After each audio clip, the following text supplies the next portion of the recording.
رحم اللہ من قرأ الفاتحہ.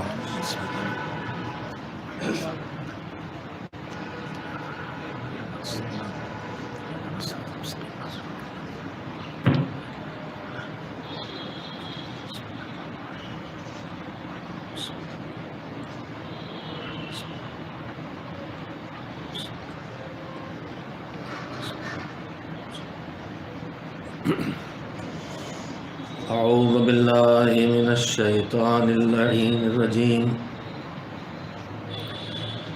بسم اللہ الرحمن الرحیم.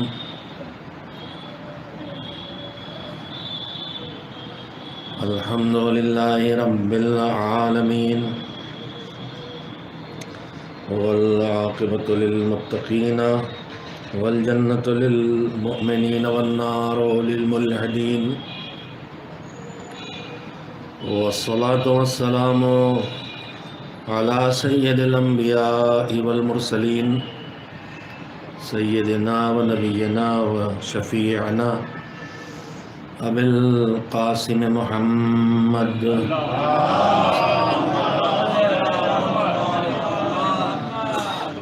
وآل الطیبین الطاہرین المعصومین المظلومین واللعنۃ الدائمۃ الباقیۃ على أعدائهم أجمعين من الآن إلى يوم الدين.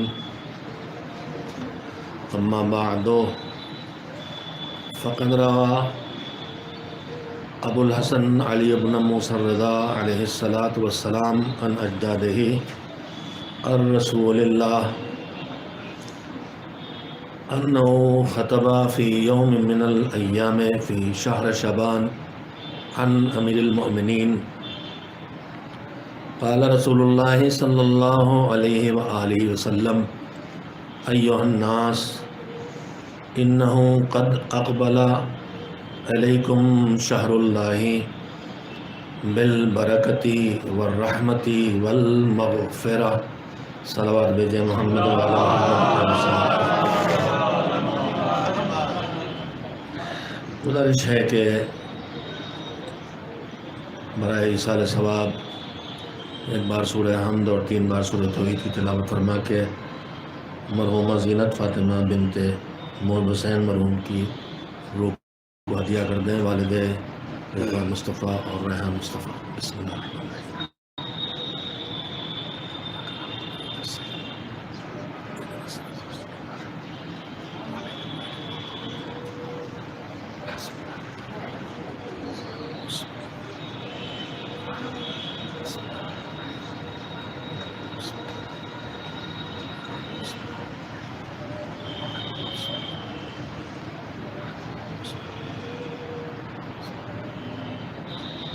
ایک بار اور سورہ حمد اور 3 بار سورہ توحید کی تلاوت فرما کے مرحومہ رضوانہ بیگم بنت منظور حسین کی روح کو ہدیہ کر دیں.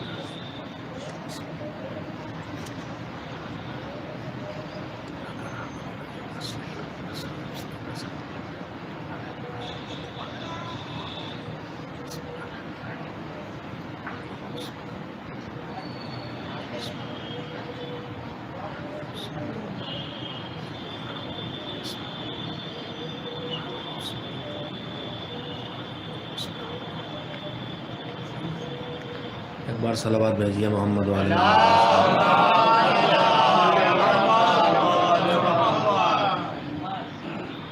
پہلے ایک بات کی طرف حضرات کو متوجہ کر لوں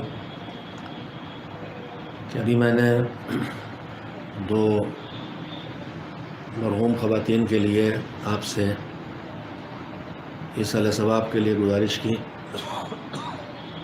اور عرض کیا کہ ایک بار سورہ حمد اور 3 بار سورہ توحید پڑھ کے ایک نام لیا ان کو ہدیہ کر دیں. پھر دوبارہ پھر آپ سے پڑھوایا اور پھر دوسرے نام کو بتایا. یہ میں نے آپ کی سوچ اور آپ کی تسکین کے لیے کیا ہے، ورنہ مذہب نے جو راہیں دکھائی ہیں وہ راہ اللہ کے فضل سے چلتی ہے اور اس کے فضل میں کوئی کمی نہیں ہے. ہمارا بخل ہے جو ہم اسے باندھتے پھرتے ہیں. تمام روایات اہل بیت سے استفادہ کر کے ہمارے علماء مسلسل یہ بات بتاتے رہتے ہیں کہ اگر ہم ایک بار کوئی بھی ایصال ثواب کا کام کریں، صرف فاتحہ سورہ فاتحہ پڑھنا ہے، توحید پڑھنے کی بات نہیں ہے، کوئی بھی ایصال ثواب کا کام کریں، ہماری نگاہ میں وہ چھوٹا سے چھوٹا کام ہو، چاہے ایک سبحان اللہ کی کہہ دینا اللہ کی بارگاہ میں ہو، چاہے ایک الحمدللہ کہہ دینا ہو، چاہے ایک صلوات بھیج دینا ہو، چاہے کیلے کے چھلکے کا سڑک سے راستے سے ہٹا دینا تاکہ کوئی پھسل کے گرے،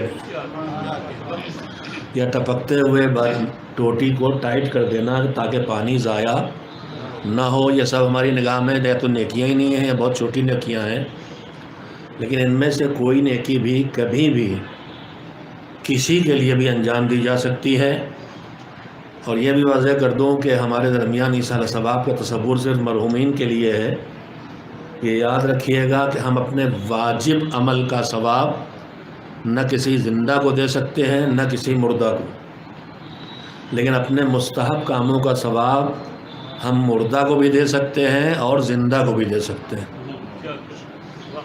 ہم بزرگ ماں باپ کو ہدیہ کر سکتے ہیں، ان کے مرنے کے بعد ہی نہیں، ان کی زندگی میں بھی ہم رمضان میں تلاوت کریں، ان کی یہاں بینائی چلی گئی، ہم کہیں یہ اب ہم اپنے والد اپنی والدہ جو تلاوت کرنے لائق نہیں رہ گئے ہیں، جو بھی مجھے ثواب ملے میں ان کو ہدیہ کرتا ہوں، یہ کر سکتے ہیں، پہلی بات۔ دوسری بات یہ کہ ہر ایک کے لیے اگر 4 رام میرے دماغ میں ہیں تو چاروں کے لیے ہر عمل الگ الگ کیا جائے، یہ ہماری محدود سوچ ہے، مگر روایات کے سہارے اللہ ہمارے علماء نے فیصلہ کیا ہے کہ اگر ہم ایک ہی عمل کریں اور وہ سب پہ بانٹ دیں، پوری دنیا میں جتنے مرحومین مثلا اس وقت تک دفن ہیں سب پہ بانٹ دیں، تو اللہ ہمارے اس ایک عمل کے ٹکڑے نہیں کرے گا، ہمارے اسی عمل کو اتنے لوگوں پہ پھیلا دے گا کہ سب کو اتنا ہی ملے گا۔ جب ہم ایک کو دیتے تو جتنا ملتا اتنا ہی ہم نے سب کو دیا ہے، تب بھی اتنا ہی پہنچے گا۔ یہ چھوٹی چھوٹی چیزیں ہیں جو ہمارے اندر مذہب کی صحیح سمجھ نہ ہونے کی وجہ سے آ جاتی ہیں اور پھر ہم سے لڑ مرتے ہیں۔ مثلا ایصال ثواب کی مجلس رکھی ہے ریحان مصطفیٰ رضوان مصطفیٰ نے، اور فاتحہ مثلا صلی اللہ علیہ وسلم سامنے تشریف فرما پڑھوایا انہوں نے، ان کی طرف سے شاید میں نہیں جانتا، ممکن افطار ہی رہی ہو یا کچھ نہ رہا ہو، ایک مجلس ہو رہی ہے، ان کا جی چاہا ہمارے لیے بھی ثواب ہو جائے۔ اچھا کسی کی طرف سے بھی ہو فاتحہ پڑھنے کو، ہمیں جن کی طرف ملا، انہوں نے پرچی دی نا مجھے، تو میں نے سوچا کہ کچھ نہ کچھ تو ہوگا کہ بھائی یہی کیوں دے رہے، سب لوگ کے مرحومین ہیں سبھی پرچی دیتے، تو کسی ایک خاص کا دینا بتاتا ہے کہ آج اس نے کچھ نیت کی ہے، افطاری سحری یا آپ کے لیے چپکے سے استغفار کی نیت کی ہو کہ جتنے آج مجلس میں آئیں گے سب کے لیے استغفار کروں گا نماز شب میں، آپ سب ہماری اماں کے لیے فاتحہ پڑھتے ہیں مثال کے طور پر۔ اچھا اب آج شب میں جن کو توفیق حاصل ہو وہ اس گنہگار کو بھی یاد رکھیں گے، اور اس گنہگار کے مرحومین ماں باپ کو بھی، اور مربی اور محسنین کو بھی، اور سب کو ہمیشہ یاد رکھیں۔ آدمی نام گنانے میں بھول جاتا ہے، آخر میں کہتے ہیں پروردگار میں بھولتا ہوں، تو تھوڑی بھولا ہے۔ ایک فہرست بنانا چاہیے جن لوگوں نے میرے ساتھ احسان کیا، جنہوں نے میرے ساتھ اچھا سلوک کیا، جنہوں نے میری کبھی مدد کی، جنہوں نے میری غلطیوں پہ کبھی عفو درگزر کی، جنہوں نے میری ترقی میں ہاتھ بٹایا، نہ جانے کتنے احسانات تلے ہم دبے ہمیں تو یاد بھی نہیں ہے، ان کے لیے دعا کرنا ہمارا کام ہے، بڑھا بڑھا کے پہنچانا اور ڈھونڈ ڈھونڈ کے پہنچا دینا یہ مالک کا کام ہے۔ اتنی چھوٹی چھوٹی وضاحتیں ہیں تاکہ ہم دین کو شعور کے ساتھ عمل کریں، تاکہ اس کا بہتر سے بہتر فائدہ حاصل کریں۔ 12 مجلسوں پڑھ چکا ہوں کہ جو ہم فاتحہ کی ایک صورت ہے ہمارے درمیان، ایک بار حمد و 3 بار توحید، یہ اللہ کی طرف سے کوئی تلقیفی نہیں ہے۔ کیا مطلب؟ جیسے اذان اللہ نے ڈیزائن کر کے دی ہے، 4 بار اللہ اکبر، اس کے بعد 2 بار اشہد ان لا الہ الا اللہ، 2 بار اشہد ان محمد رسول اللہ صلی اللہ علیہ وآلہ وسلم۔ ہماری عادتیں بھی بدل گئی ہیں، مجمع کے ساتھ چلتے ہیں، غیر معصوم کے نام پر بڑی زور سے صلوات بھیجتے ہیں، اور جس کے لیے صلوات خاص کر کے آئی ہے پیغمبر خدا، ان کا نام آتا تو اکثر چپ کے بیٹھے رہ جاتے ہیں۔ ابھی یہیں پر اگر میں نے حضرت زہرا سلام اللہ علیہا کا نام لیا ہوتا تو آپ نے زور سے صلوات بھیجی ہوتی، جبکہ اصل صلوات جو ہے وہ صرف پیغمبر صلی اللہ علیہ وآلہ وسلم کے لیے آئی ہے، اور جب حضور کو یاد کریں گے صلی اللہ علیہ وسلم تو اہل بیت کو ان کے بغیر یاد کر ہی نہیں سکتے۔ کچھ چیزیں اللہ نے کچھ لوگوں سے، یہ بھی ایک بات ہے سماج میں کہنا ضروری ہو گیا ہے، اب ہم بے شعوری کے ساتھ بہت کچھ کر رہے ہیں، شعور کے ساتھ کرنا ضروری ہے۔ ابھی ہمارے محب صاحب نے، ہمارے محب نے، اہل بیت کے محب، ہم سب کے محب، نیکیوں کے محب اور دشمن اور برائیوں کے مبغض۔ ہمارے ہاں محاورے بات آتی، کہہ دیتا ہوں، ادیب حضرات ہیں اہل ادب، وہ ایک کیا کہا جاتا ہے کہ وہ ہم سے کہے گا ان کا للہی، بغض للہی کہتے ہیں نا، بھیا بغض للہی اچھی چیز ہے، اس کے علاوہ سارے بغض غلط ہیں۔ جب آپ کی سمجھ میں نہ آئے کہ میں آپ سے کیوں چڑھتا ہوں تو کہتے ہیں بغض للہی رکھت ہے۔ ارے بھائی بغض للہی ہی ہونا چاہیے، اس کے علاوہ کچھ ہونا ہی نہیں چاہیے۔ دوستی ہو تو خدا کے لیے، دشمنی ہو تو خدا کے لیے، ذاتی مسائل میں ہونا ہی نہیں چاہیے۔ تو بغض للہی ہی صحیح چیز ہے، اسی کو ہم غلط بنائے ہوئے ہیں۔ تو غیر اس طرح کی بہت باتیں ہیں۔ تو اس میں یہ بھی ہے کہ ہمارے پاس ہم نے بہت سی چیزوں کو مذہب سمجھ کے اپنا لیا ہے اور کرتے چلے جا رہے ہیں۔ ابھی محب صاحب نے شعر پڑھا تھا، کس سلسلے میں تھا کہ وہ سمندر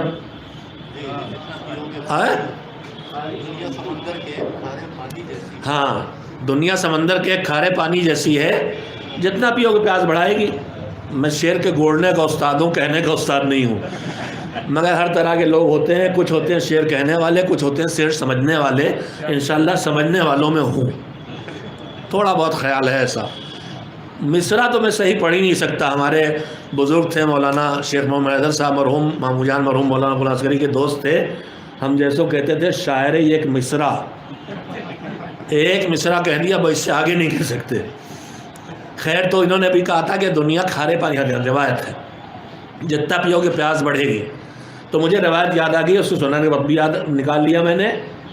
ہم جو کچھ کرتے ہیں اچھے کام دین سمجھ کے، ان کی دو صورتیں ہیں، یا تو واقعی دین ہے اور ہم سوچ سمجھ کے کر رہے ہیں، یا ہمارے ماحول میں ایسا بن گیا ہے، گڑ گیا ہے کہ اسے دین سمجھ رہے ہیں، رسم و رواج ہے، اس میں بہت کچھ ہے۔ امام ضامن باندھنے سے لے کے رخصت کرتے وقت دلہن کے اذان کہنے تک، میں نے آج تک کسی روایت میں کہیں نہیں پڑھا ہے کہ دلہن رخصت ہو تو اذان کہی جائے۔ شاید ہمارے بڈھوں نے ایجاد کیا ہوگا کہ بھیا لے جا رہے ہو، اذان کہے دے رہے، نماز قضا نہ کرنا۔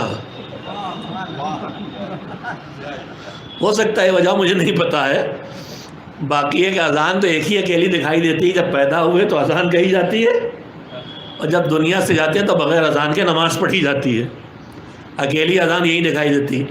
تو ایسی نہ جانے کتنی چیزیں ہیں۔ میں نے ابھی تک بہرحال، ہو سکتا ہے روایت میں انکار نہیں کرتا، میں کوئی دعوے دار ہو نہیں سکتا، لیکن آج تک نہیں دیکھا کہ آندھی جب آتی تو ہم لوگ کھڑے ہو کے زور زور سے اذان بھی کہتے ہیں۔ مجھے ابھی تک کہیں ڈھونڈے۔ دیکھیے ایک عادت ہم کو ڈالنا چاہیے کہ جو کچھ ہو رہا ہے، جو کچھ کر رہے ہیں، اس کو ڈھونڈیں کہ دین میں کہاں ہے، اور جب تک اطمینان حاصل نہ ہو جائے کہ دین میں ہے، اس وقت تک ٹھیک ہے کریں تو، چھوڑ نہ بیٹھے، اس لیے کہ آپ سب ڈھونڈ نہیں پائیں گے، آپ نہیں ڈھونڈ پائیں گے لیکن فقیہ تو ڈھونڈ دے گا۔ تو جہاں یہ صبح ہو کہ دین نہیں ہماری رسم ہے، وہ جہاں کے پوچھ لیا کریں۔ اور میں ایک پہچان اپنے جوانوں کو بتاتا ہوں اس چیز کی، دین اور رسم کا ایک پہچان یہ ہے کہ تشیع جہاں جہاں ہے، چاہے افریقہ میں ہو، چاہے گجرات میں ہو، چاہے بنگال میں ہو، چاہے حیدرآباد میں ہو، چاہے لکھنؤ میں ہو، چاہے دلی میں ہو، چاہے یو پی میں ہو، چاہے حیدرآباد میں ہو، چاہے ہندوستان میں ہو، چاہے بنگلہ دیش میں ہو، چاہے ملیشیا میں ہو، چاہے انڈونیشیا میں ہو، چاہے سری لنکا میں ہو، چاہے یورپ امریکہ میں ہو، جہاں جہاں تشیع ہے وہاں جو کچھ ایک جیسا ہوتا دکھائی دے، یہ اطمینان ہو جاتا ہے کہ یہ مذہب ہے۔ لیکن جہاں علاقے بدلتے ہی بدلنا شروع ہو جائے، سہدواڑے میں کچھ، زیت پور میں کچھ، اتنا ہی بدل جاتا ہے، بلکہ جرگائے میں کچھ، عالمپور میں کچھ، تو اتنی چھوٹی شریعت پیغمبر لے کے نہیں آئے تھے، وہ عالمی شریعت لے آئے تھے۔ یہ بدل بدل کے ہونا ہی بتا رہا ہے کہ تمہاری اپنی ایجاد ہے، دین ہوتا تو بدلا نہیں کرتا۔ نماز پوری دنیا میں ایک طرح پڑھی جا رہی ہے، روزہ ایک طرح رکھا جا رہا ہے، حج سب ایک طرح کر رہے ہیں، اس کا مطلب یہ دین ہے۔ اور جو بدل بدل کے ہو رہا ہے اس کا مطلب یہ دین ہوتا تو بدلتا نہیں۔ بدلنے کا مطلب یہ ہے کہ دین نہیں ہے، ہمارے اپنے طریقے ہیں، ہمارے طریقے۔ اللہ نے بہت سی جگہ طریقوں کو معین کیا ہی نہیں، کام کر دیا کرنا ہے۔ بھوکے کو کھلانا ہے، اب کھلانے میں بریانی کھلانا ہے کہ مرچ والی کھلانا ہے کہ سادی والی چلو کباب کھلانا ہے کہ کابلی، یہ اللہ کے یہاں معین نہیں ہے۔ اب ہمارے یہاں تو ہی 8 محرم کی حاضری کباب پہوت ہے، اب جہاں کباب نہیں ہوت ہوا کا ہوئے۔ سیدواڑے والے اچھے خاصے بیٹھے ہیں، اس لیے میں ابھی مظاہرہ کر رہا ہوں کہ میں ہوں سیدواڑے کا، اور قرآن مجید میں من نمر و نرکس فی الخلق، بیچ میں اپنے علاقے کی زبان اتنا بول گئے جرگاں جا کے بول نہیں پاتے تھے، اب بڑھاپا آیا تو پھر بولنے لگے۔ تو جو بدل جاتے ہو شریعت نہیں ہوتی، ایک پہچان ہوتا ہے، پکی پہچان نہیں ہے۔ کچھ جگہ بدلتا وہ ہے کہ جہاں اللہ نے معین کیا ہی نہیں۔ ماں باپ کو خوش کرنے راضی رکھو، اب راضی رکھنے کے ہزاروں لاکھوں طریقے نکلیں گے، زمانے بدلنے کے ساتھ ساتھ حالات بدلیں گے، طریقے بدلیں گے۔ پڑوسی کے ساتھ اچھا سلوک کرو۔ چلیے چھوڑیے، آپ کو آسانی مثال دے دوں، مسجد میں روشنی کرو، حکم یہ ہے۔ اب جس زمانے میں حکم آیا اس زمانے میں روشنی طریقہ کیا تھا؟ مٹی کا تیل کا چراغ، زیتون کا، مٹی کا تیل بھی نہیں تھا بھائی جان اس وقت، اور وہاں سر نہیں کڑوا بھی نہیں ہوتا تھا، وہاں میٹھا ہی ہوتا تھا، زیتون۔ تو اگر آپ کو سنت رسول آپ کے خیال میں اگر وہی جو انہوں نے کیا وہی کرنا ہے، اسی نام سنت ہے، تو پھر زیتون کا تیل جلائیے مسجدوں میں۔ یہ جا کے تیل سے سیاہ نہ کیجیے، یہاں بھی کہیں نہ کوئی اڈا بنا رکھا ہوگا۔ میں ایک بات کہتا ہوں پھر کہوں گا، ہمارے ہاں اسلام کے کانسیپٹ بہت چینج ہوئے ہیں، ان میں سے ایک چیز احترام ہے۔ احترام کا کانسیپٹ بھی ہمارے ہاں بدل گیا۔ ہمارے ہاں امام باڑے کے سامنے سے گزرے، مسجد سے پاس گزرے، چراغ جلا دیا مسجد کے باہر، چوم کے چلے گئے، امام باڑے کے سامنے جھک کے سلام کر کے گئے۔ مجلس پڑھ رہے ہیں، اذان کا وقت آ گیا تو اذان کے احترام میں چپ کے بیٹھ گئے۔ ہم نے بدل دیا کانسیپٹ۔ مسجد کا احترام اس کو چومنا نہیں ہے، مسجد کا احترام اس میں جا کے نماز پڑھنا ہے۔ امام باڑے کا احترام، امام باڑے کو جھک کے سلام نہیں کرنا ہے، امام باڑے کا احترام امام باڑے میں جا کے حسین کو یاد کرنا ہے۔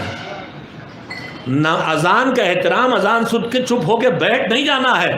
اذان کہہ رہی حی علی الصلاۃ، نماز پہ آؤ، تو اذان کا احترام اپنا کام چھوڑ کے نماز قائم کر دینا ہے۔ اس پہ بہت چپ کے بیٹھے ہوئے ہیں۔ نماز کا اذان کا احترام چپ ہو جانا نہیں ہے، اذان کا احترام یہ کہ اذان کہہ رہی آؤ مسجد میں نماز پڑھنے، تو نماز پڑھنے آنا اذان کا احترام ہے۔ ہم نے اپنی جگہ ایجادات کر لی ہیں، تو یہاں انہی میں احترام، علم کا احترام چوم لیا، منبر کا احترام چوم لیا۔ ابھی ماشاءاللہ کتنے لوگ آئے ہیں، یہ احترام کر رہے ہیں، دل سے کر رہے ہیں، میں ان کا مذاق ہرگز نہیں اڑا رہا، لیکن انہیں سوچ دینا چاہتا ہوں، علم کا احترام اسے چومنا نہیں ہے۔ علم کا احترام یہ ہے کہ علم جو پیغام دے رہا ہے تمہیں، پہلے جو اٹھا تھا کہ حق کے لیے اٹھو، ہاتھ کٹ جائے مگر حق کا پرچم نہ گرنے پائے، بے وفائی نہ ہونے پائے، وعدہ خلافی نہ ہونے پائے، بزدلی نہ ہونے پائے، دین فروشی نہ ہونے پائے۔ یہ عباس بتا رہے ہیں سلام کے ذریعے۔ اس کا احترام یہ ہے، چوم لینا احترام نہیں ہر چیز کا۔ ہم نے احترام کو سمیٹ دیا، ہر چیز کو چوما، نکل گئے۔ قرآن کا احترام اس کو پڑھنا، سمجھنا اور اس پر عمل کرنا، اس کو چومنا نہیں ہے۔ اگر میں کسی کا باپ ہوں، میرے چھوٹے چھوٹے بچے ہیں اور ہم بھی کل بچے تھے اور ہمارے باپ تھے، ہم اپنے ابا کا بڑا احترام کرتے ہیں، کیا ہے کہ ان کے ہاتھ چومتے ہیں، ہاتھ تو روز چومتے ہیں مگر ان کا کہا ایک نہیں مانتے۔ تو ابا کا احترام خالی ان کے ہاتھ چومنا ہے یا ان کی بات ماننا ہے؟ تو ہم نے احترام کا کانسیپٹ بدل دیا ہے، انہیں میں نہ جانے کیا کیا بدل گیا۔ خیر بدلنے ہی چلے گی تو مجلس ہی پوری بدل جائے گی، سلوات بھیجیے تو پھر واپس لے آئیں۔ اچھا ایک اس سے ہلکی سلوات بھیجنے کی کوشش کی ہے، ہاں بیچ میں گئے پیسے پر کر دیے، خالی جگہ بھرو. تنظیم المکاتب کے نصاب میں ایک ہم نے نیا سسٹم، یہ بھی پرانا ہے، اپنے یہاں ڈالا کہ خالی جگہ بھرو. تو مجلس میں بھی خالی جگہ نہیں چھوڑتے. ایک صلوات بھیجیں محمد علیہ محمد. اور خالی جگہ سوٹیبل لفظ سے بھری جاتی ہے، سوٹیبل ہی جہاں مٹایا جانا چاہیے اس جگہ پہ. ایک صلوات اور بھیجیں محمد. مجلس ایصال ثواب کے لیے ہے. ایک ثواب کا کام وہ ہوتا ہے جو کیا اور کچھ ملنا تھا ملا اور معاملہ ختم. ہم نے تلاوت قرآن کی، ثواب ملا اور قصہ ختم. ہم نے 2 رکعت نماز پڑھی، ثواب ہدیہ کیا اور قصہ ختم. اور ایک کار ثواب یہ ہوتا ہے کہ کام ختم، ثواب جاری. مجلس بھی 2 طرح کی ہو سکتی ہے. ایک مجلس کے ساتھ ثواب ختم کہ بس ذکر ہوتا رہا، دل خوش ہوتے رہے، گریہ کرتے رہے. ذکر سنا، گریہ کیا، مصیبت پہ روئے، ثواب دیا، اٹھے، ختم ہو گیا. ایک مجلس ہوتی، مجلس ختم ہو گئی مگر اس کا ثواب جاری رہے.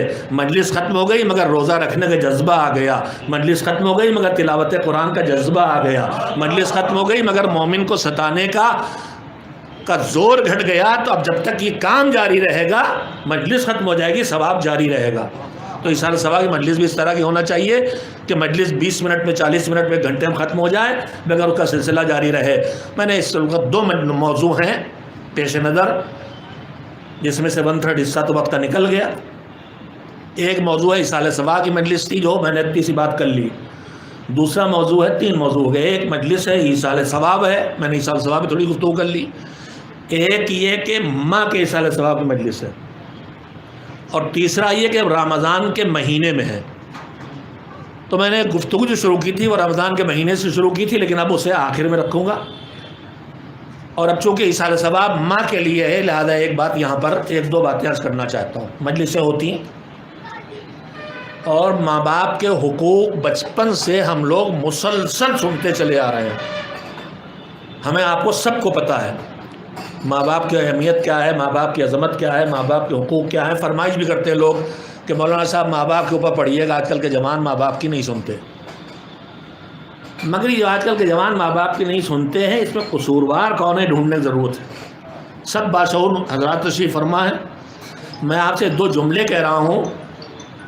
کہنا یہ چاہتا ہوں کہ اسلام کا نظام دیکھا جائے تو بہت سی قسمیں ہیں. اس میں ایک قسم اس کی یہ ہے کہ یہ نظام حقوق و فرائض ہے. یہاں حق رکھا گیا ہے، حق دیا گیا ہے، فرض رکھا گیا ہے. ہر انسان کے لیے کچھ حق ملے ہیں، کچھ اس کو فرض رکھے گئے ہیں. استاد شاگرد کے لیے، شاگرد پر استاد کا حق بے حساب ہے. استاد کا دل نے کچھ دکھائے، استاد سے آگے نہ بولے. استاد ماں باپ کے بعد استاد سے زیادہ کسی کا حق بتایا نہیں گیا، بلکہ کہیں کہیں استاد کا حق ماں باپ سے آگے دکھائی دیتا ہے. لیکن استاد کا حق اگر ہے تو استاد کا فرض بھی اتنا ہی تگڑا ہے.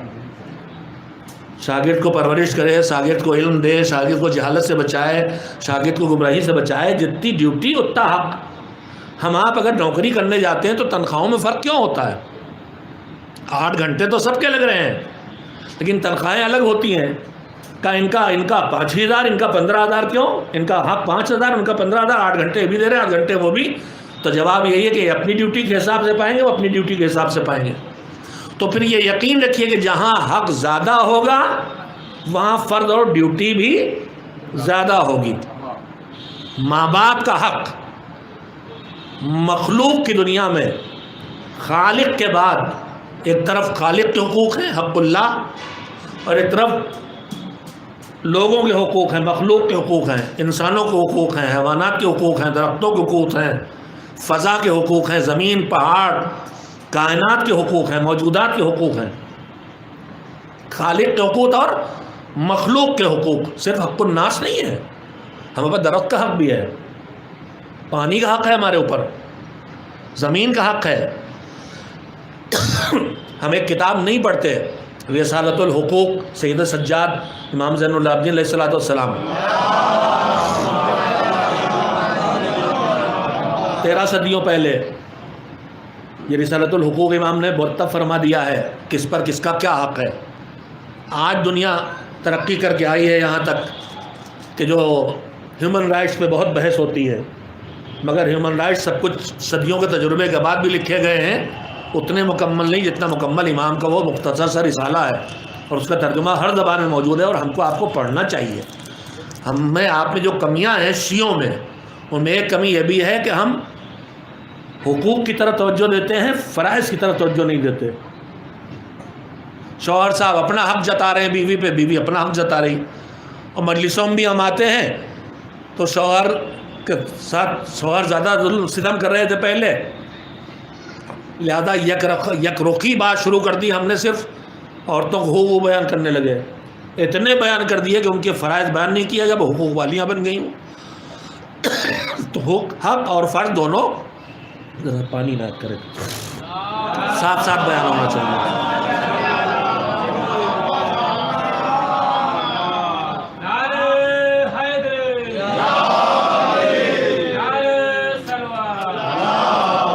بحث لمبی نہیں کرنا، مجھے یہ بات آپ کے خدمت میں کہہ دی ہے کہ اسلام میں حق اور فرض کا توازن ہے، جتنی ڈیوٹی جتنا فرض اتنا ہی حق اس کا رکھا گیا۔ جیسے آپ 8 گھنٹے کی ڈیوٹی میں ایک پیون کو مثلا 10,000 دے رہے ہیں، اور ایک انجینئر کو 50,000 دے رہے ہیں، اور ایک ڈائریکٹر کو 1,00,000 دے رہے ہیں، گھنٹے ان کے برابر ہیں، ذمہ داریاں بڑھتی ہیں تو حق بڑھتا ہے۔ تو مخلوقات کی دنیا میں جو ہمارے وجود کا دینے والا کون ہے؟ وہ ہے، اس کا حق تو ہے ہی، اس سے کوئی انکار کر نہیں سکتا، اس وقت مجھے اس پہ بحث بھی نہیں کرنا۔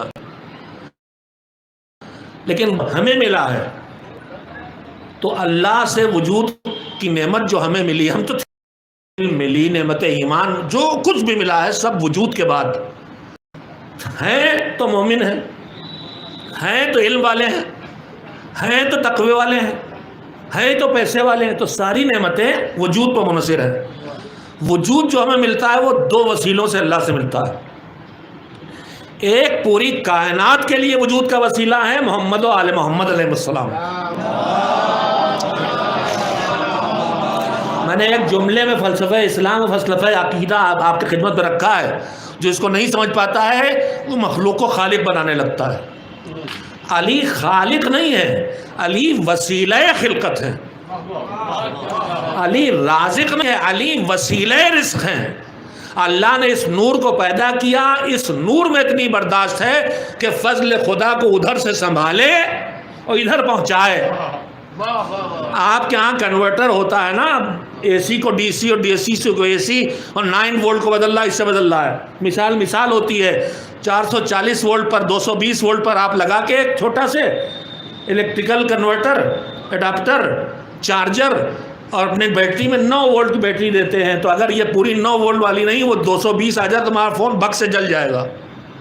تو اللہ سے اتنا فیض آ رہا تھا، سیدھے ہمارے اوپر آئے گا تو وہی حشر ہو گیا۔ نور طور پہ ہوا تھا، جب ضد کی تھی کہ ہم دیکھیں گے تو ایک نور چمکا اور سب ختم، پہاڑ وہاڑ سب چلے گئے تھے۔ لہذا اللہ نے اپنی عظیم ترین مخلوق نور محمد و آل محمد علیہ السلام کو بنایا، صلوات بھیجے۔ جو اللہ کے سارے فضل جتنا وہ مخلوق کو عطا کر سکتا ہے اس کو برداشت کرنے کی صلاحیت رکھتے ہیں، اب وہ ٹرانسفر کرتے ہیں کہ ادھر کتنا لائق ہے اتنا اس تک جائے۔ تو وجود کا ایک وسیلہ ہے محمد و آل محمد علیہ السلام، ان کے ذریعے پوری کائنات کو وجود ملا، اس میں میں بھی، اس میں آپ بھی، اس میں آپ بھی، ہم سب کے لیے وسیلہ، اس میں ساری مخلوقات بھی، کافر بھی، غیر مشرک مسلم بھی، سب ہیں، جانور بھی، سب کا۔ اور اللہ نے جس کو بھی وجود دیا ہے وجود نعمت ہے۔ اب اس کے بعد اس وجود کو جو مجھے خصوصیت سے ملا اس میں کون وسیلہ بنا میرا؟ میں نے کوئی مشکل سوال نہیں کیا ہے۔ اب جو مجھے وجود ملا اس میں وسیلہ بنے میرے ماں اور میرے باپ، میرے ماں باپ وسیلہ بنے وجود کا، میرے وجود کا۔ اللہ ہے خالق، اللہ ہے رازق، اللہ ہے موجد، اللہ ہے خالق، اللہ ہے ایجاد کرنے والا، پیدا کرنے والا، سب کچھ وہ ہے۔ پہلا وسیلہ وہ، ان کا نور، ان کے ذریعے کائنات کو حسب ضرورت وجود ملا۔ اب مجھے اس وجود پہ پھر جو تقسیم ہوا تو ماں باپ کے ذریعے تقسیم ہوا، تو مجھے میرے ماں باپ کے ذریعے وجود ملا ہے، تو یہ وسیلہ ہے میرے وجود کا۔ تو اب جب وسیلہ میرے وجود کا تو ان کا حق خالق کے بعد جو وجود دینے والا ہے اور ان کے بعد جو سارے وجود کو اللہ سے، خالق سے ساری نعمتوں کا لے کے پہنچانے والے ہیں، ان کے بعد سب سے بڑا حق کس کا ہے؟ ماں باپ کا ہے۔ ہمارے ماموں انہی کی فکر تربیت کردہ، وہ کہتے تھے کہ گاڑی ہو گئی ہے پتلی کریں۔ بمبئی میں ایک صاحب تھے، دنیا بھر میں دودھ ختم ہو جاتا تو ان کی ڈیری میں ختم نہیں ہوتا تھا۔ بھینس تو صبح دے چکی، سب جگہ بک گیا، ختم ہو گیا، ان کی ڈیری میں ختم نہیں ہوتا۔ تو راز کیا تھا؟ سامنے تب آیا جب ایک صاحب آئے، کہہ لے چچا آج بہت پتلا ہے، کہہ لے بیٹا اگر گاڑھا لینا ہے تو صبح آیا کرو۔ اب کسی کو محروم تو کرنا نہیں، یہ تو کہنا نہیں کہ دودھ نہیں ہے، لہذا آپ دودھ کو پانی ملاتے رہو، پہنچاتے رہو۔ تو کہتے تھے کیا گاڑی زیادہ ہو گئی، پتلی کرنا پڑے گی؟ تو مجھے وہ ہنر تو نہیں آتا، لیکن آپ صلوات بھیج کے اپنی مشکل کو بہرحال آسان کر سکتے ہیں۔ ہمارے ہاں ایک طرفہ بیان ہوتا ہے، جب ہمیں لگا کہ آج کل ماں باپ کے حقوق پہ توجہ نہیں، ہم نے ماں باپ کے حقوق اتنے بیان کر دیے کہ اب اولاد کو لگا کہ ہمارے تو بس سے باہر ہے، اب اولاد بیچاری محروم کی، ان کا کوئی حق ہی نہیں۔ ہمیں لگا مرد بہت مصیبت اٹھائے ہوئے ہیں عورتوں پہ، ہم نے ممبروں سے مردوں کے عورتوں کے حقوق اتنے بیان کر دیے کہ آج عورتیں حاکم بن گئیں کہ سرانے چڑھ کے بیٹھ گئیں۔ ان کے خیال میں اسلام کہہ رہا ہے کہ لقمہ توڑ توڑ کے ہمیں کھلاؤ، حالانکہ اگر اسلام ہی کہہ رہا ہوتا تو جناب سیدہ سرانے بیٹھی ہوتی اور علی لقمہ توڑ توڑ کے کھلا رہے ہوتے۔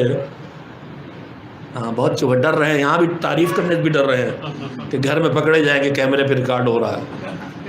بھیا توڑ کے کھلا، ایک ہوتا ہے احکام کے کنارے واجب جس کو چھوڑ نہیں سکتے، پل کے کنارے غلام عسکری ہی کہتے تھے، پل پہ چلنے کے راستے ہیں، ایک یہ کنارہ ایک یہ کنارہ، اس کنارے کا نام واجب، اس کا نام حرام، اسی پہ چلو گے تو ایک قدم بہکو تو غڑاب سے دریا، لہذا کناروں پہ نہ چلو، مستحب و مکروہ کا خیال کر کے چلو تاکہ قدم بہکے بھی تو دریا میں نہ گرو، لہذا پھر واجبات پہ نہ جائیں۔ واجبات کے حقوق اللہ ہر جگہ کناروں کے حقوق بیان کرتا ہے، مگر جناب سیدہ اور حضرت علی کی زندگی اور ساری زندگیاں دیکھیں، وہاں کیا وہ لقمہ توڑ توڑ کھلاتے تھے؟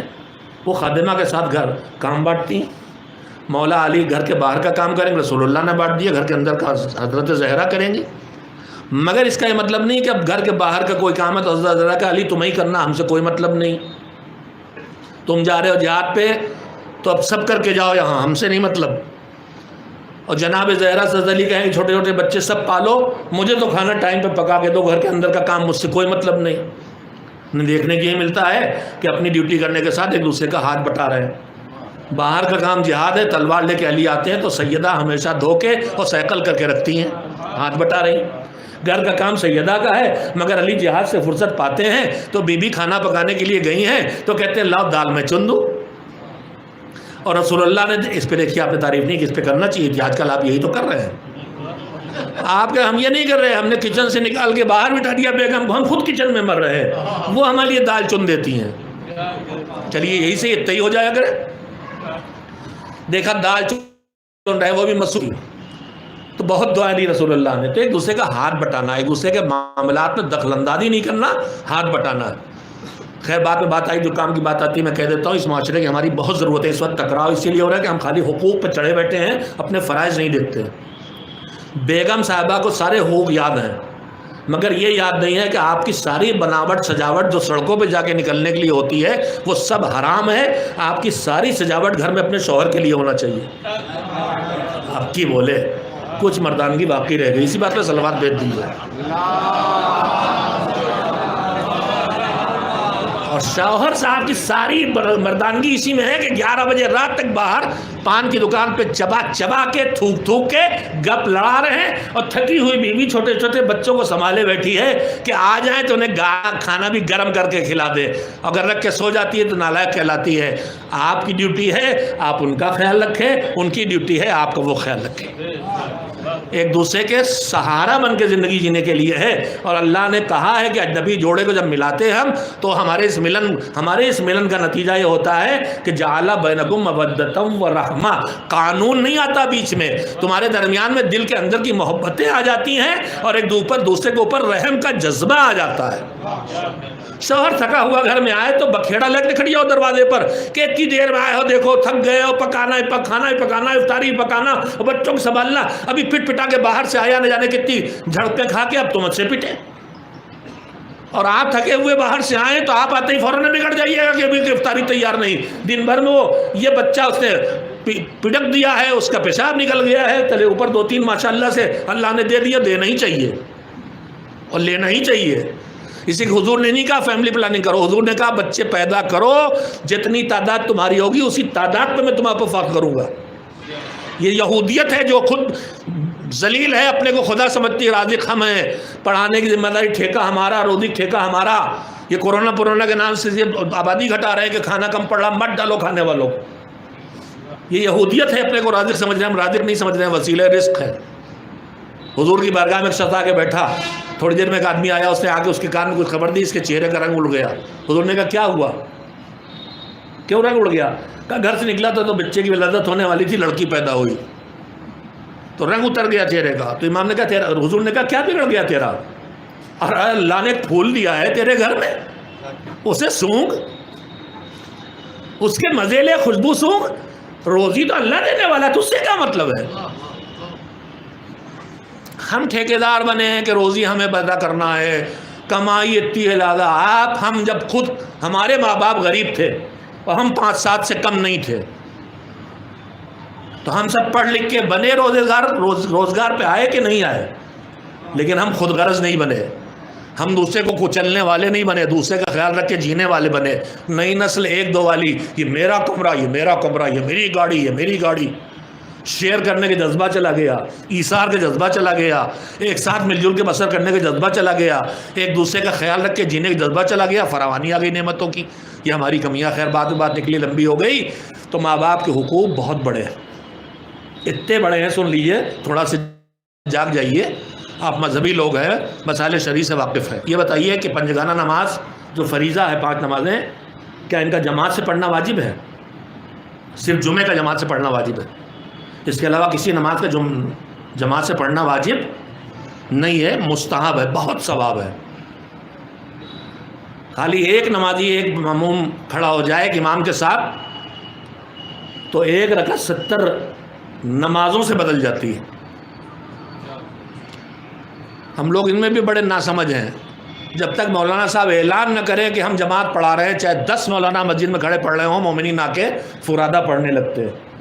آپ مسجد میں آئیں، امباڑے میں آئیں، مجلس میں آئیں، گھر پہ جائیں، کہیں کوئی ایسا آدمی نماز پڑھ رہا ہے جس کے پیچھے آپ نماز جماعت پڑھ سکتے ہیں، پڑھتے رہتے ہیں، تو چاہے وہ اعلان نہ کرے، چاہے وہ جماعت کی نیت نہ کرے، آپ اس کے پیچھے نیت کر کے کھڑے ہو جائیے۔ اسے جماعت کا ثواب نہیں ملے گا اس لیے اس نے نیت نہیں کی، مگر آپ کو جماعت کا ثواب مل جائے گا۔ اور 1 رکعت خالی، ایک ماموم ہوگا، 1 رکعت خالی 70 نمازوں کے بدلے میں آ جائے گی۔ اور 10 نمازی کھڑے ہو گئے تو پھر تو لکھنا ممکن ہی نہیں، محدود نہیں رہ جائے گا۔ مگر مسائل سے واقف نہیں، ہم دھڑا دھڑ فرادہ پڑھتے ہیں، وہیں مولانا پڑھ رہا، وہیں فرادہ جوڑے ہوئے ہیں۔ خیر، تو نماز جماعت پڑھنا مستحب ہے، واجب نہیں ہے۔ ایک کام ہو گیا۔ روزے جو واجب ہیں کون سے؟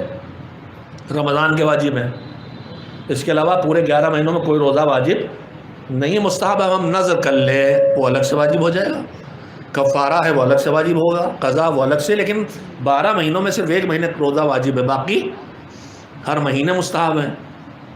پورا رجب مستحب، پورا شعبان مستحب۔ اب جذبہ ہمارے زمانوں میں آیا، بزرگوں میں آیا، بہت سے لوگ رجب شعبان کے روزے بھی رکھتے ہیں، مسلسل رکھتے ہیں۔ میں نے دیکھے ایسے لوگ، میں ان میں نہیں ہوں، نہیں آ سکا میں ان میں، لیکن مسلسل روزے رکھنے والے ہیں۔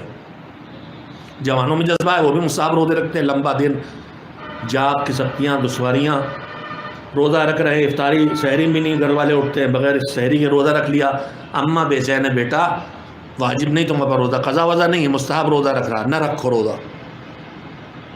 تو جو مستحب روزہ ہے، اگر اماں کا دل بے چین ہو رہا ہے کہ مستحب روزہ رکھ کے میرا بچہ بھوکا پیاسا ہے، ماں کو اذیت ہو رہی ہے، تو مستحب روزہ کیا ہو جائے گا؟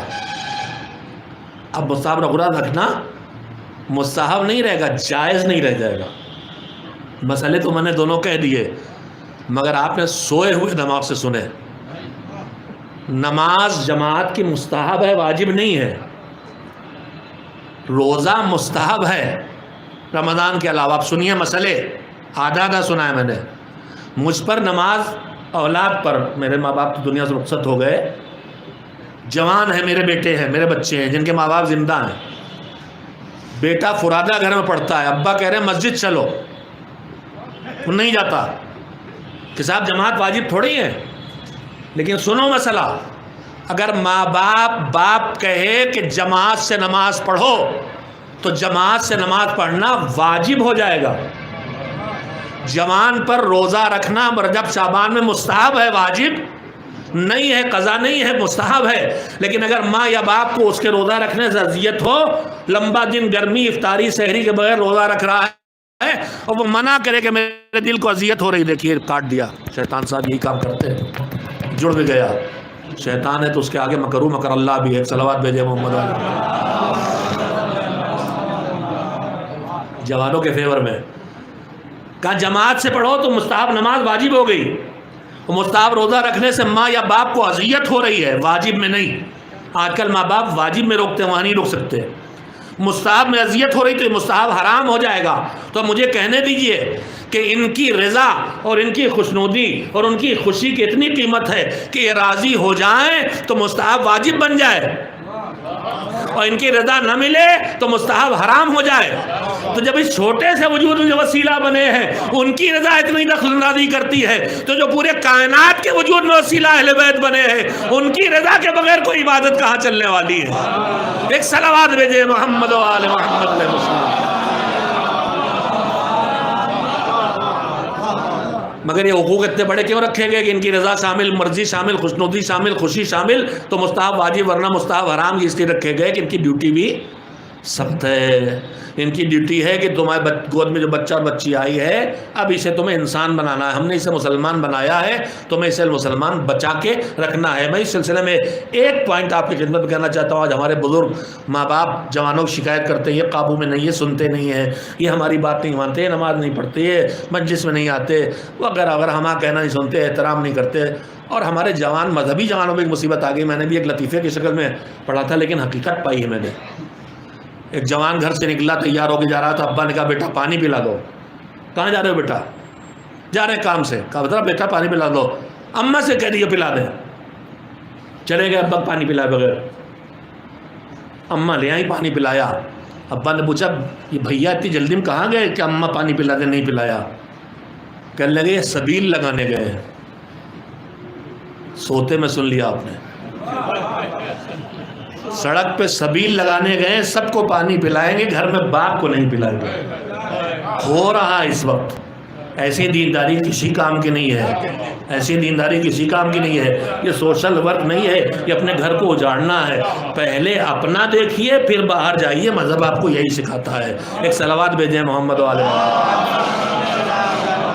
میں دنیا بھر کے بیٹوں بیٹیوں کو سدھارتا پھروں اور میرے گھر میں بچے میرے نہ نماز پڑھیں ہم والے وقت، نہ روزہ رکھیں، نہ جماعت پڑھیں، نہ گانے سے بچے خدا نخواستہ نہ داڑھی رکھیں، تو یہ میری کوئی دینداری نہیں ہے.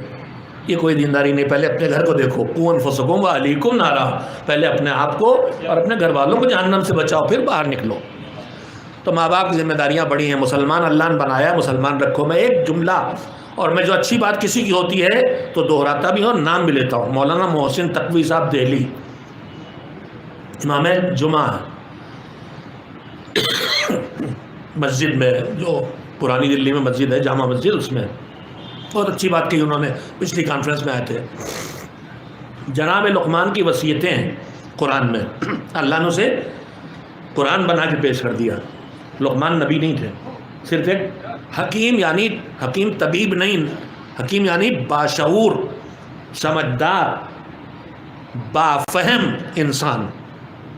ہمارے یہاں حکیم ڈاکٹر کو کہتے ہیں، طبیب کو. جو یونانی پریکٹس کرے وہ حکیم، اور جو ایلوپیتھک پریکٹس کرے وہ ڈاکٹر. عربی میں حکیم کو کہتے ہیں طبیب، طب سے ہے. حکیم کا مطلب حکمت والا. حکمت کا مطلب بنفشہ لکھنے والا نہیں. حکمت کا مطلب باشعور، سمجھدار. ان معنوں میں مثلا رضا صاحب حکیم ہے مثال کے طور پر. آپ کو یاد ہو قلب صادق صاحب علیہ مقامہ کے لیے چودھری سید محمد مرحوم ایک لفظ لکھتے تھے، حکیم امت.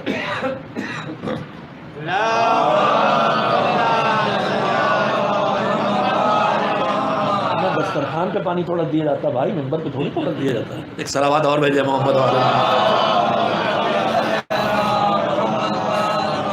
یہ بھی ایک سلیقہ بے شعور ہے، معاف کیجیے گا. دسترخوان میں پانی مانگیں تھوڑا سا دیں گے، پانی زیادہ دیں گے، اس طرح کھلانا کم چاہتے ہیں. ارے بھیا جو تمہارا مہمان ہے جو اس کو چاہیے وہ کرو اپنا. ارے ابھی روٹی اور کھائیے، چاول کہاں منگائے رہے؟ بھیا چاول کھانا کرتے، کھانے دو اسے. یہ کیا ابھی روٹی نہیں کھائی چاول اور کھا، ابھی کہاں چاول؟ اتنا پانی دے رہے ہیں. ارے اتنا تو میرے جیسے لمبے حلق والے کے گھر میں راستے ہی مٹک جائے گا. ایک صلوات بھیجیے، پانی پی لوں.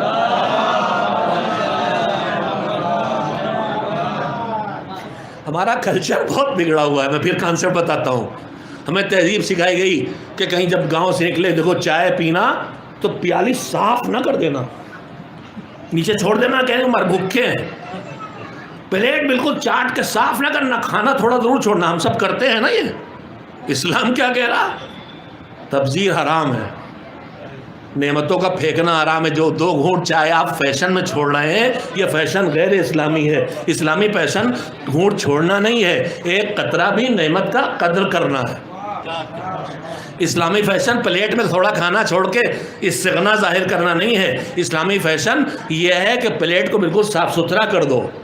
مگر اس میں بھی اسلام کی حکمتیں کہاں ہم آپ سمجھیں گے؟ وہاں بیٹھ کے کھا رہے ہو گوشت، جہاں ہڈیاں پھینکو گے تو کچھ ہے، چیٹیاں ہیں، کھنکھجورے ہیں، چھپکلی ہے، لومڑی ہے، کتا ہے. تو بالکل ہڈی صاف کر کے نہ ڈالو، تھوڑا لگا رہنے دو. اب ہمارے ہاں آدھا ہی گوشت چھوڑ دیتے ہیں، اس لیے کہ مر بھوکے تھوڑے آن. حالانکہ بکرے گوشت خالی ولیمے میں ملتا ہے. ہاں ولیمہ مل جائے تو ہم خوش نصیب. اب کس کے بس کی بات ہے 1000 روپے 800 روپے کلو کھلائے بھائی؟ ضرورت بھی کوئی نہیں ہے. ساری خوبی اسی میں تھوڑی رکھی ہے. پڑوا چھوٹا والا کٹوائیے، بکرے سے زیادہ اچھا نہ ہو تو کہیے گا.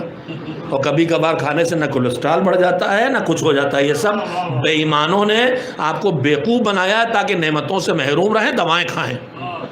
اعتدال کے ساتھ سب کھائیے، پرہیز میں نہ کسی کو حرام کیجیے، اور بغیر پرہیز کے بھی کسی کو کام کو اپنے اوپر حد سے زیادہ نہ کیجیے. اعتدال کا نام اسلام ہے. میں جملہ کہتا ہوں، غدیر میں آگے جانے والے کو پیچھے بلایا تھا، پیچھے رہ جانے والے کو آگے بلایا تھا. نقطۂ اعتدال پہ کھڑے ہو کے من کنتم مولا فرمایا تھا. علی والا ہوگا جو ایکسٹریم پہ نہیں ہوگا، نہ افراط کرے گا نہ تفریط کرے گا، نقطۂ اعتدال پہ کھڑا ہوگا. آج کل ایک مصیبت آئی ہوئی واٹس ایپ کہہ رہا ہوں، سوشل میڈیا پہ ڈھانٹے بنے ہوئے. ارے بھیا وہ کہاں کورونا تھا؟ بھی تو اب کی خالی چھینک چھانک کے نکل گیا. اور کوئی بچہ نہیں جس کو کورونا نہیں ہوا. مگر سوشل میڈیا کے ذریعے کاروبار چل رہے ہیں، کروڑوں کے اگر وہ بک رہے ہیں ڈھانٹے.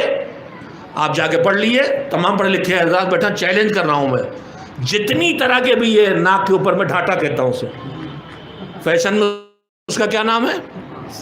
ماسک.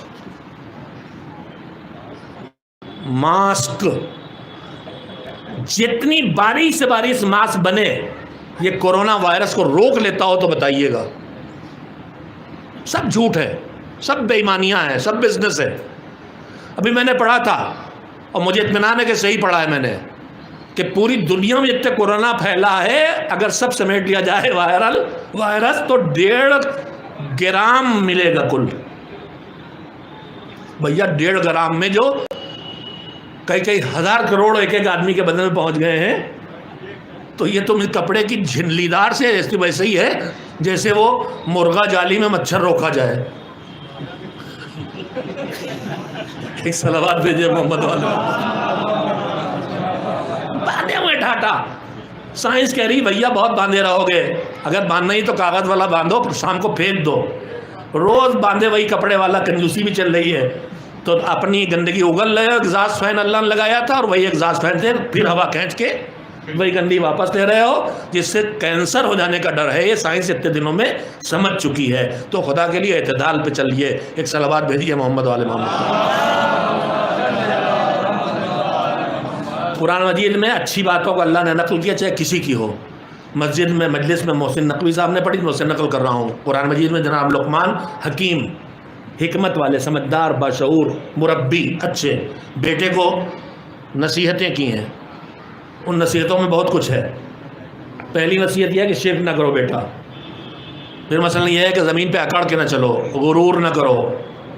کئی نصیحتیں مسلسل ہیں، اس کو اس وقت پیش کرنے کا وقت نہیں ہے، لیکن سب سے پہلی نصیحت ہے شرک نہ کرو۔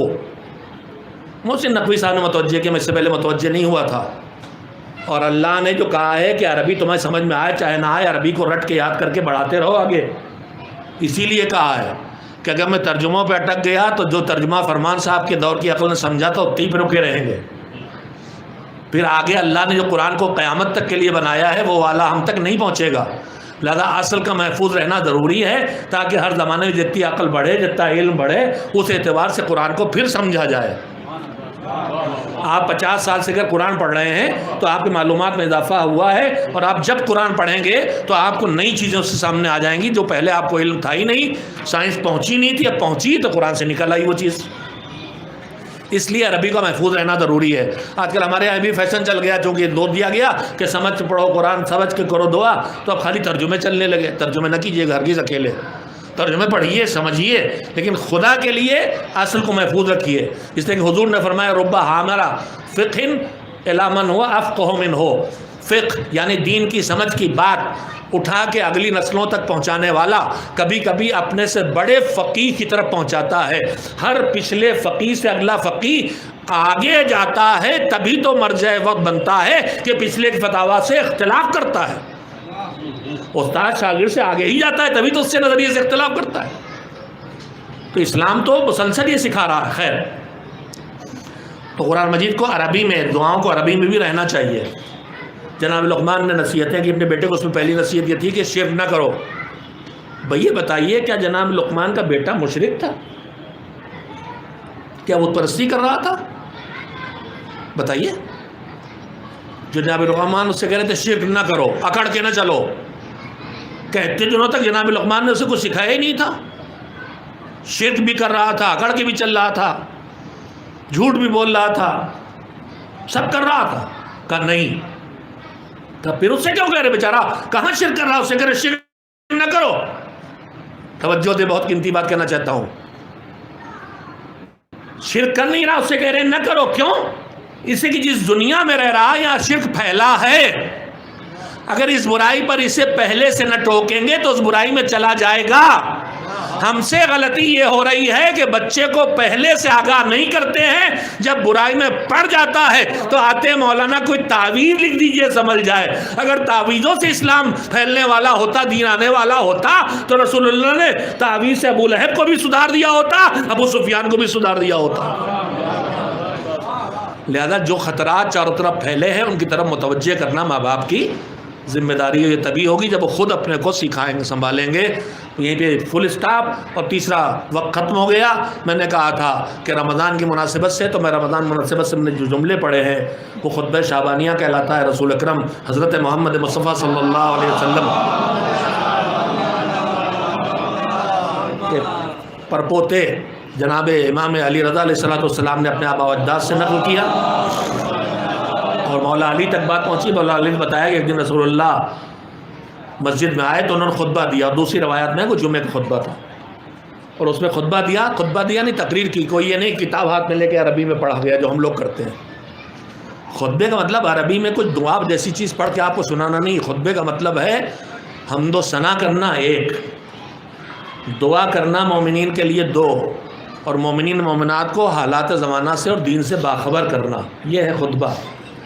اب یہ عربی میں بھی ہو، یہ بعض ہمارے علماء کا حکم ہے کہ عربی میں بھی ضرور ہو، شاید عربی کی حفاظت کے لیے کہ کچھ حص باقی رہے عربی کی، اور اس کے بعد اس زبان میں ضرور ہو جس زبان میں نمازی لوگ سمجھ سکتے ہیں۔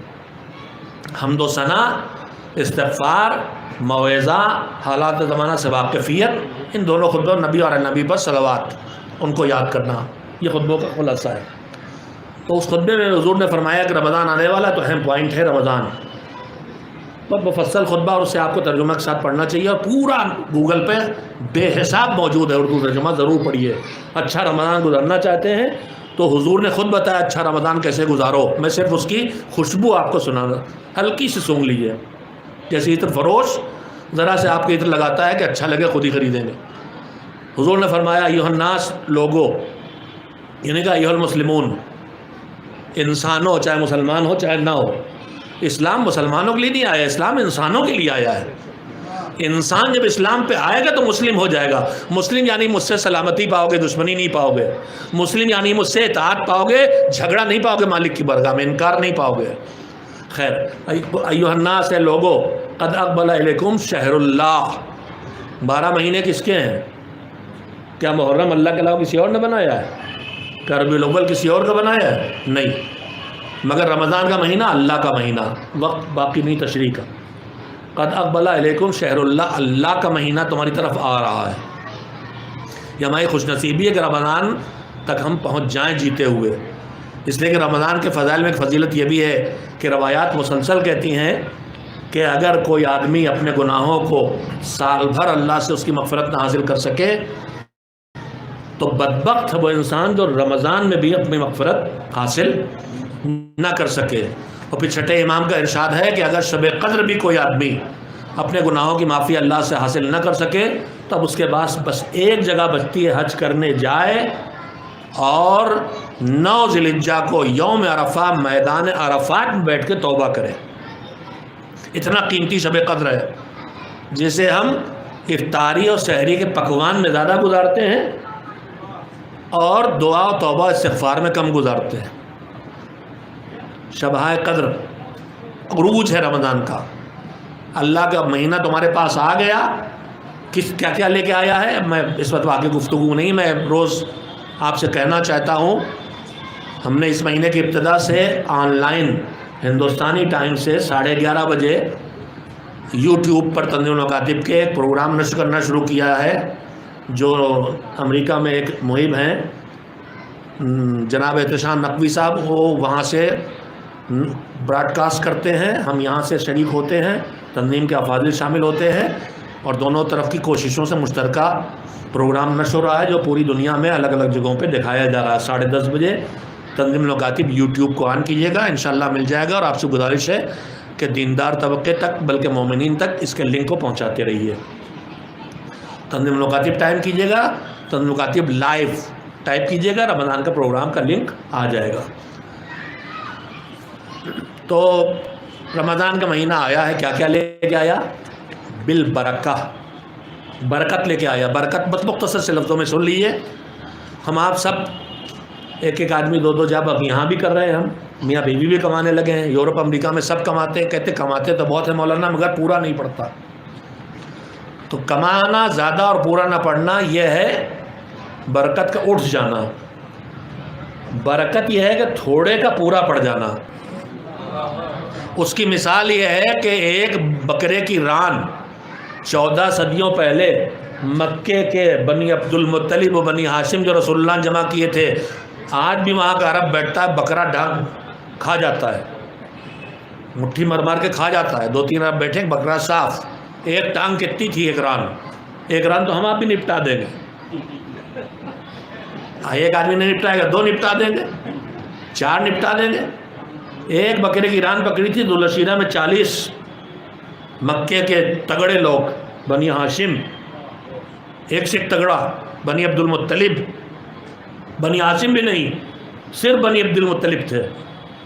یہاں پہ بانی تنظیم جملہ کہتے تھے کہ ذوالشیرہ میں جو مجمع تھا وہ مطلبی مجمع تھا، مطلبی مجمع نہیں تھا، بعد میں مطلبی مجمع آ گیا تھا۔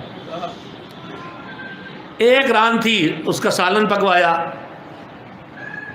اور حضور نے بسم اللہ کہی اور اس میں اپنے ہاتھ رکھے اور کہا کھاؤ، اور 40 نے کھا لیا، کم نہ پڑا، 2 میں نپٹ جاتا، 1 میں نپٹ جاتا، 40 میں بچ گیا۔ اس کو کہتے ہیں برکت۔ اسباب برکت الگ چیزیں، ان میں سے ایک یہ بھی ہے کہ آپ کو لگے کھانا کم پڑے گا تو کھانے والے بڑھا لیجئے۔ اسلام کچھ سکھاتا، ہم کھانے والے گھٹانے لگتے ہیں۔ اسلام کہتا ہے دسترخوان کی برکت ہاتھوں کی جتنے کھانے والے بڑھاؤ گے اتنی برکت بڑھے گی. ہمارے ہاں تنگی آنے لگتی ہے، ہم دان خیرات روک لیتے ہیں، اور مولا علی نے کہا استجب الرزق بالصدقہ، تنگ دستی آئے تو کار خیر میں خرچ کر کے رزق کو کھینچ لاؤ. تم 2 نکالو گے تو 20 تو آنا ہی آنا ہے، اللہ کا وعدہ ہے. 10 نکالو گے 100 آنا ہی آنا ہے. اور تجربہ کر کے دیکھ لیجئے، اس حقیر نے بھی کبھی کبھی تجربہ کیا ہی ہے اس کا. جب زیادہ تنگ دستی آئے تھوڑا بانٹنا تھوڑا زیادہ کر دیجئے، انشاءاللہ تنگ دستی بہت جلدی ختم ہو جائے گی. ایک صلوات بھیجے محمد و آل محمد. سیرت معصومین میں بھی ہے، امام صادق کے پاس کوئی مانگنے آیا، امام نے بلایا گھر میں کتنا ہے، اس نے کہا مولا کو اتنے درہم کا لاؤ، سب اس کو دے دو. اس نے کہا مولا اتنی تو ہے، سب اس کو دے دیں، کھائیں کیا؟ کہنے بیوقوف اسی لیے سب اس کو دلوا رہے تاکہ کھانے بھر آ جائے. یعنی 100 اس کو دے دو گے تو ہمیں 1000 ضرورت ہے، 1000 آئیں گے. یہ تجربہ آپ کر کے دیکھیں. رمضان برکت کے لیے آیا. زیادہ کا کم پڑھنا نحوست ہے، اور کم کا زیادہ ہو جانا برکت ہے. ہمارا وقت کم پڑتا ہے، رمضان میں تھوڑے وقت میں بہت کچھ ہو سکتا ہے. ہماری عبادت چھوٹی سے کم پڑ جاتی ہے، لیکن رمضان کی تھوڑی عبادت بھی بڑی ہو جائے گی. رمضان میں ایک قرآن پڑھنا کا جو ثواب تھا رمضان کے باہر، وہ خالی ایک آیت پڑھنے کا ثواب بن جاتا ہے. آپ اب رمضان سے باہر دن بھر سانس لے رہے ہیں کہ نہیں لے رہے ہیں؟ کیا ہر سانس پر اللہ اکبر الحمدللہ سبحان اللہ کا ثواب مل رہا ہے؟ نہیں. مگر حضور کہتے ہیں کہ رمضان میں ہر سانس ایک سبحان اللہ ہے. جتنی سانس روزہ دار لے گا اتنی سبحان اللہ ہو گئی. سانس تسبیح، نیند عبادت. آپ کو مجلس بھی سننا ہے تو سوئے سے جاگ کے سن رہے ہیں. بالکل ہی سو جائیں گے اگر تو نہ سن پائیں گے. تو آپ کو کوئی اچھا کام کرنا ہو، عبادت کرنا ہو، مجلس، ماتم، نوحہ، مرثیہ، قرآن تلاوت، دعا، کچھ بھی کرنا ہو تو جاگنا ہے. مگر رمضان مہینے میں اللہ کا رسول کہتا ہے کہ رمضان میں روزہ رکھو گے تو تمہاری نیند کا بھی سونا بھی عبادت بن جائے گا. برکت کا مہینہ، ویسا تشریح وقت نہیں ہے. دوسرا مہینہ رحمت کا ہے. رحمت یعنی بغیر حق کے جو ملتا چلا جائے اس کے لینے کا مہینہ ہے. اور تیسری چیز کس چیز کا مہینہ ہے؟ مغفرت کا مہینہ. پہلی رات میں جتنا، اس سے دوسری رات میں نہ جانے کتنے گناہ، اور پھر تیسری رات میں کتنے گناہ. اور پہلے 10 دنوں میں جتنی مغفرت، اس سے جیسے قیدی چھوڑے جاتے ہیں نا ہمارے یہاں 15 اگست 26 جنوری کو،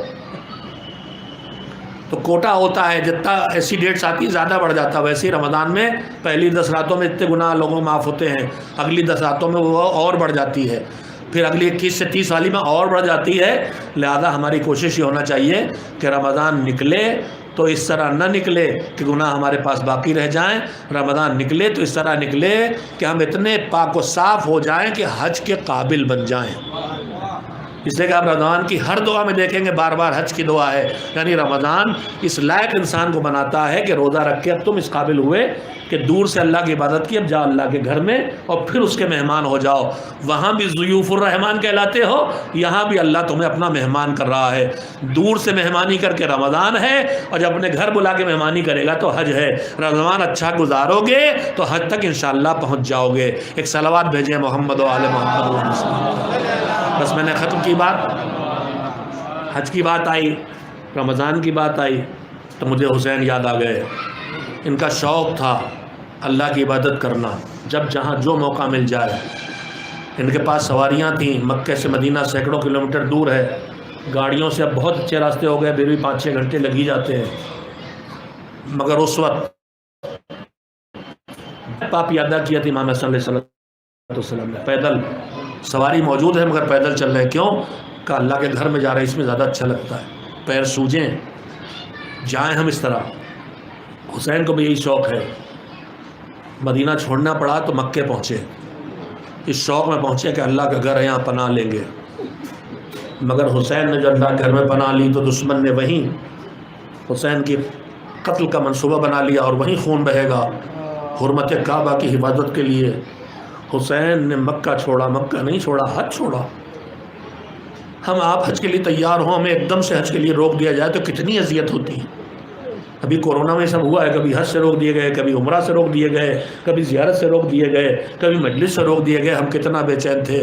ہم جب اتنا بے چین ہے تو سوچیے حسین حج کرنے گیا ہے، احرام میں آ چکا ہے، اب جانے والا ہے مینا عرفات کی طرف، کہ ایک مرتبہ حج سے روک دیا گیا اور حسین حج کو چھوڑ کے نکل گئے تاکہ حرمت کعبہ بچ جائے اور گمراہوں کی ہدایت کی جا سکے۔ حسین لڑنے نہیں گئے تھے، جب کوفے والوں نے لکھا کہ ہماری ہدایت کے لیے آئیے تو جناب مسلم کو بھیجا تھا کہ جاؤ ان کے پاس، اور اس کے بعد پیچھے پیچھے خود حسین گئے تھے۔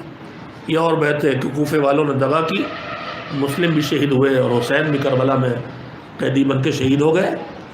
بس مجھے یہ کہتے کہتے یاد آیا کہ حسین مدینے سے نکلے تو بھرا گھر ساتھ لے کے نکلے تھے، مکے سے نکلے تو بھی ساتھ نکلے تھے، جوان ساتھ تھے، بیویاں ساتھ تھیں، بیویوں کے گودوں میں بچے ساتھ تھے، اور یہ سارے بچے بعض روایت مطابق ان کی تعداد 28 ہے، 26 یا 28 بچے ہیں چھوٹے،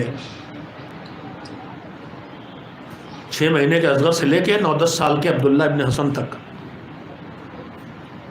یہ مدینے سے نکلے ہیں۔ ان میں سے ایک بچہ حسین کی گود میں 6 مہینے کا ذبح کر دیا گیا۔ لفظوں کا کتنا آسان ہے، آپ سوچئے ہاتھ میں 6 مہینے کا بیٹا پوتا پوتی ہو اور تیر آئے ایسے کہ گلے کو کاٹ کے باپ کے بازو میں اتر جائے۔ حسین کو کیا کیا کرنا ہے، لاش بھی سنبھالنا ہے، خون بھی زمین پہ نہیں گرنے دینا ہے، اور تیر بھی نکالنا ہے، سخت امتحان ہے۔ ارے علی اکبر کے گلے جیسے برچھی نکالی تو دونوں ہاتھ حسین کے خالی تھے، مگر اب علی اصغر کے گلے سے تیر کھینچے تو پیچھے حسین کے بازو میں پیوست ہے، پورا تیر گلے کو کاٹ کے حسین کے بازو میں چلا گیا۔ حسین نے بازو سے 3 پھلوں کا تیر کھینچا، خون نکلا، اب جو تیر ہٹا تو خون نکلا تو چلو میں بھر کے چہرے میں مل لیا۔ زمین بھی راضی نہیں، آسمان بھی راضی نہیں، اصغر تیرے خون کا ٹھکانہ کہیں نہیں۔ یہ امتحان بھی حسین نے لیا، 6 مہینے کا بچہ وہاں شہید ہو گیا۔ اس کے بعد ایک بچہ حسین جب کربلا میں زخمی ہو کے گرے، خاک سمیٹ کے سجدے کی طرف پیشانی جھکائی، ظالم خنجر لے کے بڑھا، حسین کو ڈھونڈنے زینب بے چین ہو کے نکلی۔ یزیدی لشکر کا راوی کہتا میں نے دیکھا کہ حسین کے خیموں سے بی بی نکلی اپنے بھیا کو ڈھونڈنے کے لیے، بہت بے چین تھی، مگر اس عالم میں بھی سر کا بے چینی یہ تھی کہ چادر کا ایک سرا سر پہ تھا اور ایک زمین پہ کھچ رہا تھا، یعنی اس عالم میں بھی زینب کے سر سے چادر ہٹنے نہیں پائی۔ ڈھونڈتی ہوئی چلی میرا بھیا کدھر ہے، میرا بھیا کدھر ہے، جدھر سے گزرے بتانے والا کوئی نہیں۔ تازیانے تو سب نے بیویوں نے کھائے ہیں، مگر زینب نے تو حسین کی زندگی میں نیزوں کے انیاں بھی کھا لی۔ لشکر کے بیچ سے گزری، زینب کے انیاں چپ ہوئی جا رہی، نہیں بتاتا کوئی، ٹیلے پہنچی، دیکھا بھیا کی طرف ظالم تلوار لے کے بڑھ رہا، بے چین ہو کے چیخی میرا بھیا ذبح ہو، تو تماشا دیکھو۔ حسین کے کانوں میں بہن کی آواز پہنچ گئی، پوری طاقت بدن کی سمیٹی، سر اٹھایا، بدن میں اتنا دم نہیں کہ سر اٹھائے، مگر پوری طاقت سر اٹھا کہا بہن ابھی حسین زندہ، خیمے میں چلی جاؤ۔ ادھر خیمے میں زینب گئی، ادھر ظالم بڑھے، خیمے لوٹنے کے لیے حسین نے پھر فریاد کی اگر دین نہیں ہے تو دنیا میں تو آزاد بنو، ابھی میں زندہ ہوں، ابھی بیویوں کے سر سے چادریں نہ چھینو۔ زینب خیمے پہنچ گئی، بھیا کی طرف ظالم بڑھتا دیکھا تھا، بے چین ہے، کوئی ہوتا بھیا کی خبر لاتا، کوئی ہوتا بھیا کے بارے میں بتاتا۔ 9-10 سال کے کم سن بچہ عبداللہ ابن حسن گوشے میں بیٹھا ہے، پھوپھی بے چین، اماں بے چین، چچی بے چین، بہن بے چین۔ ایک مرتبہ دوڑا، خیمے کا پردہ ہٹا کے تیز نکلا، راوی کہتا ہے میں نے دیکھا ایک بچہ چاند جیسے چہرے کا بچہ، کان میں دور پہنے تھا، وہ چمک رہا تھا دھوپ میں، وہ دوڑتا جا رہا تھا، اور پیچھے پیچھے سر پہ چادر ڈالے ایک بی بی کہہ رہی رک جا بیٹا، رک جا بیٹا، مگر بی بی روک نہ سکی۔ پہنچ گئے عبداللہ ابن حسن، حسین زمین پہ بیٹھے جھوم رہے، ظالم تلوار اٹھی کا رک جا، مگر تلوار چل گئی، دونوں ہاتھ اٹھائے، ننے ہاتھ کٹ کے چچا کی گود میں گرے، گود پھیلا دی، میرے لال آجا تو کہاں آ گیا۔ ایک تیر پھر چلا، عبداللہ ابن حسن کے سینے کو چیرتا ہوا حسین کے دل میں پیوست ہو گیا، بچے نے دم توڑ دیا۔ تو ایک 6 مہینے کی لاش حسین نے کربلا میں اٹھائی، ایک 9-10 سال کا بچہ کربلا میں شہید ہوا، ایک 3 سال کی بچی شام کا مزار بنا، شام میں اس کا مزار بنا، ایک 3 بچوں کے 2 بچے شام غریبہ کے سناٹے میں فرات کے کنارے زینب ڈھونڈ کے لائیں، مگر باقی بچے تو موجود تھے۔ پھر یہ بچے کہاں شہید ہوئے ان کی خبر نہیں ملتی۔ پھر زینب کبریٰ جب لٹے قافلے کو لے کے مدینے پہنچی تو ام کلثوم کیوں کہہ رہی تھی نانا کے مہینے ہمیں قبول نہ کرنا، ہم گئے تو گودیں آباد تھی، ہم آئے ہیں تو گودیں اجڑ گئی۔ ارے اور بچے کیا ہوئے، یہ گمنام شہید تھے۔ کربلا سے جو قافلہ نکلا، بیویوں کے رسیوں سے اونٹوں پہ جکڑا گیا، ہاتھ بندھے پیر بندھے، ننھے ننھے بچے گودوں میں، اونٹ دوڑائے جا رہے ہیں، بچہ گود سے اچھلا، ارے گود سے بچہ اچھلا، ہاتھ بندھے کیسے سنبھالے، پیر بندھے خود کو کیسے گرا دے، بچے گرتے رہے، پامال ہوتے رہے، ریگستانوں میں پیاسے مرتے رہے، ریگستانوں میں دفن ہو گئے، گم ہو گئے۔ گمنام شہداء کو یاد کر کے ام کلثوم کہہ رہی تھی نانا کے مدینے ہمیں قبول نہ کرنا، گئے تو گودیں آباد تھی، آئے ہیں تو ہماری کوکھیں اجڑ چکی، وَسَيَعْلَمُ الَّذِينَ ظَلَمُوا أَيَّ مُنقَلَبٍ يَنقَلِبُونَ۔ پروردگار ظلم و ستم اپنے عروج پہ ہے، حسین اسی ظلم کو مٹانے نکلے تھے، اس مشن کو مکمل کرنے والے، حسین کے وارث، انبیاء و مرسلین کے وارث، ہم سب کی امید انسانیت اور بشریت کی زمانے کے ظہور کے حالات فراہم فرما تاکہ زمین پر ظلم و ستم کو ختم کر کے عدل و انصاف کا ماحول قائم کریں۔ پروردگار جو رکاوٹیں ہیں ہماری طرف سے وہ کمیاں ہمیں دور کرنے کی توفیق عنایت فرما، ہمیں اس لائق بنا کہ اس ماہ مبارک رمضان میں ہم اتنا سدھر جائیں کہ اتنے دین کی خدمت گزاروں میں اور ناصروں میں ہمارا نام شامل فرما لے، زمین میں جو ظلم و ستم کا شکار ہے ان کی حفاظت فرما، ظالموں کو آپس میں ٹکرا کے نشو نابود فرما۔ معبود ظلم پھر عروج پہ ہے، ابھی تک امام باڑوں اور مسجدوں میں یہ ظلم ہو رہا تھا، اب مشہد میں امام کے روضے کے پاس 5 مومنین جن میں علماء ہیں حملہ کیا گیا، 3 شدید زخمی، ایک یقیناً شہید ہو گئے، باقی 2 کا بھی حال صحیح نہیں معلوم۔ یعنی اب دشمن انسانیت کارندے طالبان، ISIS اور داعش کے کارندے مشہد میں امام کے روضے کے اندر تک پہنچ کے معبود ان کی حفاظت فرما، جو ان کی حفاظت میں روضوں کے لگے ہیں ان کی حفاظت فرما۔ معبود پوری سازش ہے جمہوریہ اسلامی کو مٹا دینے کی، ختم کر دینے کی، معبود اس اکیلی امید کو حفاظت فرما، سیدوں کی حفاظت فرما جو دین کی حفاظت فرما رہے ہیں، آغا سستانی رہبر انقلاب اسلامی کو طول عمر عنایت فرما، مزارات مقدسہ کی حفاظت فرما، ہم سب کو اس میں شامل ہونے کے لائق بنا دے۔ زمانہ ظلم و ستم سے بھرا ہے، ہمارے شعور کو ہمیں عنایت فرما، ہماری بصیرت کو ہمیں عنایت فرما۔ تھوڑے سے انسان دشمن ہے جو انسانوں کو لڑا کے مٹا دینا چاہتے ہیں، معبود ان تھوڑے سے دشمنان انسانیت کو کنارے کر دے، اور سارے انسان دوستوں کو چاہے وہ کسی دین اور مذہب اور دھرم کے ہوں ان کو ایک ہو کے انسانوں کی دشمنی کے مقابلے میں کھڑے ہو کے انسانوں کی حفاظت کی توفیق عنایت فرما۔ اور آخری دعا یہی ہے کہ پروردگار ہمارے گناہوں کو معاف فرما، مر بھی جائیں تو ہمیں زندہ کر کے امام زمانہ کے لشکر میں شامل ہونے کے لائق قرار دے۔ ایک بار سورہ حمد اور 3 بار سورہ توحید کی تلاوت فرما کے پھر ان دونوں مرحومات کے لیے ایصال ثواب کر دیں جن کے ایصال ثواب کی آپ سے گزارش کی گئی تھی۔ بسم اللہ۔